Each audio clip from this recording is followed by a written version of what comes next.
നമുക്കേ മീനൊന്നും കിട്ടാത്തപ്പോൾ നല്ല സിമ്പിളായിട്ട് ടേസ്റ്റി ആയിട്ട് ചെയ്യാൻ പറ്റുന്നൊരു കറിയാണ് നമ്മളിന്ന് ഉണ്ടാക്കാൻ പോകുന്നത്. ഉണക്കമീനും കായും കറി. നമ്മുടെ പച്ചക്കായും നല്ല ഉണക്കമീനും ഇട്ടിട്ടൊരു നല്ല അടിപൊളി സൂപ്പർ കറി ഉണ്ടാക്കാൻ പോവുകയാണ്. അതിന് നമുക്ക് വേണ്ടത് എന്തൊക്കെയാണെന്നാൽ വേണം, ഉണക്കമീൻ വേണം, പിന്നെ തക്കാളിക്ക, പച്ചമുളക്, ഇത്ര സാധനങ്ങൾ മതി കേട്ടോ. അപ്പോൾ നമ്മൾ നമ്മുടെ കായും ഒരു തക്കാളിക്കയും 2 പച്ചമുളകും ശകലം മഞ്ഞൾപ്പൊടിയും മുളക് പൊടിയും ഇട്ടിട്ട് നമ്മളിത് വേവിക്കാൻ പോവാം കേട്ടോ. നന്നായിട്ടൊന്ന് വെന്ത് കിട്ടണമല്ലോ. അപ്പോൾ അത് വേവിക്കാൻ പോവുകയാണ്. ഇതിൽ നമ്മുടെ കായൊക്കെ നന്നായിട്ട് വെന്ത് ആ വെള്ളമൊക്കെ ഒന്ന് പറ്റി നല്ല സെറ്റായിട്ടുണ്ട് കേട്ടോ. തൊട്ട് നോക്കുമ്പോൾ നല്ല കഞ്ഞി പോലെ നമുക്ക് വെന്ത് കിട്ടും. ആ ഒരു പരുവം വരെ ആണ് നമ്മുടെ കായുടെ വേവ്. അപ്പോൾ ഇത് നന്നായിട്ട് വെന്തതിന് ശേഷം നമ്മൾ ഒരു കഷ്ണം പുളി എടുത്ത് നമ്മളിതിലേക്ക് നമ്മൾ കഴുകി വൃത്തിയാക്കി പുളി ഇതിലേക്ക് വന്നിട്ട് കൊടുക്കുക കേട്ടോ. ആ പുളി അതിലേക്ക് വന്നിട്ട് നന്നായിട്ട് മിക്സ് ചെയ്ത് ജസ്റ്റ് ഒരു തിളക്കണം. ആ സമയത്ത് നമുക്ക് നമ്മൾ അരപ്പൊഴിച്ച് കൊടുക്കണം. ജസ്റ്റ് ഒരു തിളച്ചാൽ മതി കേട്ടോ. അപ്പോൾ നമ്മുടെ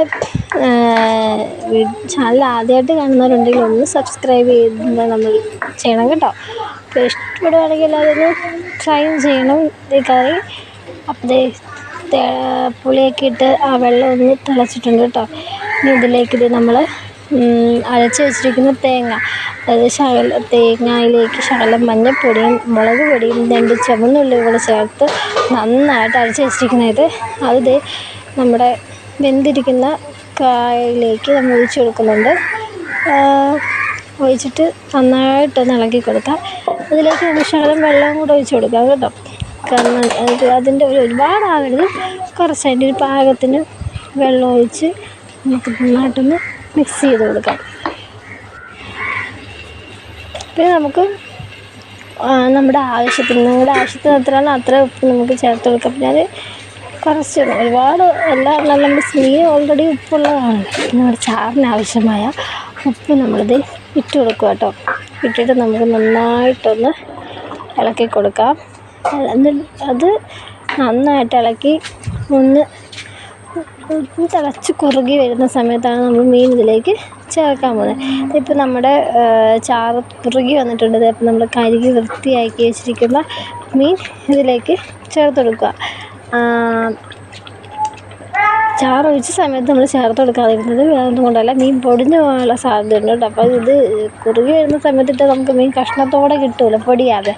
അതിന് വേണ്ടിയിട്ടാണ് നമ്മളിത് കുറുകി വന്ന സമയത്ത് മീനിട്ട് കൊടുത്ത് നന്നായിട്ട് ഇളക്കി കൊടുത്ത്, ഒരുപാടിട്ട് ഇളക്കണ്ട കേട്ടോ. ഇളക്കുമ്പോൾ അത് പൊടിയാനുള്ള സാധ്യതയുണ്ട്.